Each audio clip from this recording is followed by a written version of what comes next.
to talk a little bit about trying to get the most out of running as an activity and what it can do for you. And we've talked quite a bit today about how you can actually become a better runner, but I want to go back to sort of what motivated me in the first place and sort of what motivates me now. So when I first started running, I think the reason was probably similar to quite a few other people sitting here. I was 95 kilograms and I wanted to lose a bit of weight and I didn't want to change my diet.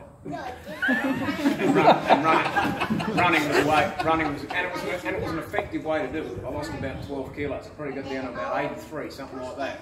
And I sat there for quite a long time. And I would have been about that size when Stan first met me. And I enjoyed the running, and I got, I was getting a bit better at it. But I wasn't going anywhere. I did lose a little bit more weight.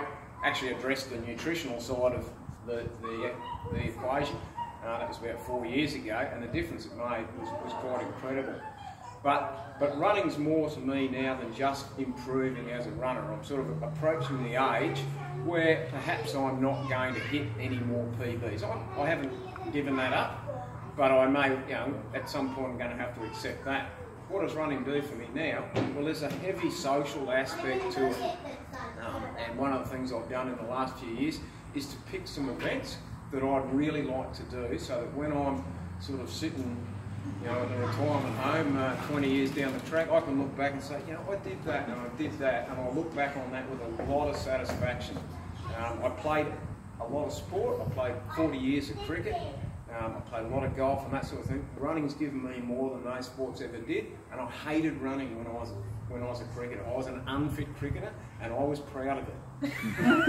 And I remember saying to the coach, we're going to go for a lap around the Oval. I said, I'm batting at number 6. Unless you blokes are out in the first 10 minutes, there's very little point in me warming up, so I'm not going to be batting for an hour. Simple as that. It's not going to make my eyesight be any better being fitter. I regret that, but it's something I can reflect on. One of the things I really like is a bit of running tourism, and it doesn't have to be expensive. This morning I did the Dalby Park run. I did that because I've decided, I've done 250 park runs, I think I'm going to get every letter of the alphabet. So I've sort of tried to pick off the low-hanging fruit, and Julia's come along a couple of times. It's a great way to spend the morning. Go with a bit of a group. I went out with 10 people. They are not people from Striders, they're people I've met down at the track at Arana Hills that are their own little club, but I've got to know them through that and Brisbane Road Runners. These are networks that I've created through running. Julian and I went and stayed the night in the Bunya Mountains last night, went out to the Dalby Park run, had a great brekkie in Dalby, drove home. Terrific way to spend the day. Was it about improving as a runner? Not really. But because I'm a runner, I'm able to do that. Going to go to Boston. Louise is going to go as well. Louise has done a lot of this, and probably several overseas marathons. We're lucky that we can run because we can do those things. Everybody wants to go and visit Paris. It gives you a bit of an excuse to do it. It's not the sole reason I'm going to the United States. Family want to have a holiday, but the Boston Marathon was on. Hey, I've got to qualify. We can do that. It's a terrific event to run in. Being in some of those events, Boston's probably one that you have to qualify for, but New York and those, they can be bucket list events. You can go into Travel and Fit down at Flight Centre, get yourself on it. One, do it as your first and only marathon. Paris was the same, wasn't it, Louise? You did not have to qualify. Anyone can enter. Same as the Gold Coast, just organise your own accommodation, that sort of thing. It can be stuff that's a bit closer to home. I've done 10 Gold Coast marathons in 2 halves. I've not missed a year in the last 12 years. And 10 of those 12 years, the whole family has gone down the Gold Coast. We've had a place for 3 nights down there. It's a mid-year break that we go and do. The kids have run the junior dash, the 10K. Julianne's done a couple of half marathons, 10s, whatnot. We've got medals sitting all over the place from years down there. But they've created memories for us that weren't just about the running event. My mum and partner would come down and support us when the kids were younger too, and that obviously they don't need it anymore because they're old enough to look after themselves. So just creating those opportunities for yourself. Don't just look at it as about improving as a runner. You can make friends, and Anthony talks about the running buddies as well. It's one heck of a lot easier to go, and 30k run isn't near as painful. If you've got somebody come tomorrow morning, I'm meeting a guy called Matt Archer, I've met through running. He's doing Boston. We've been in touch.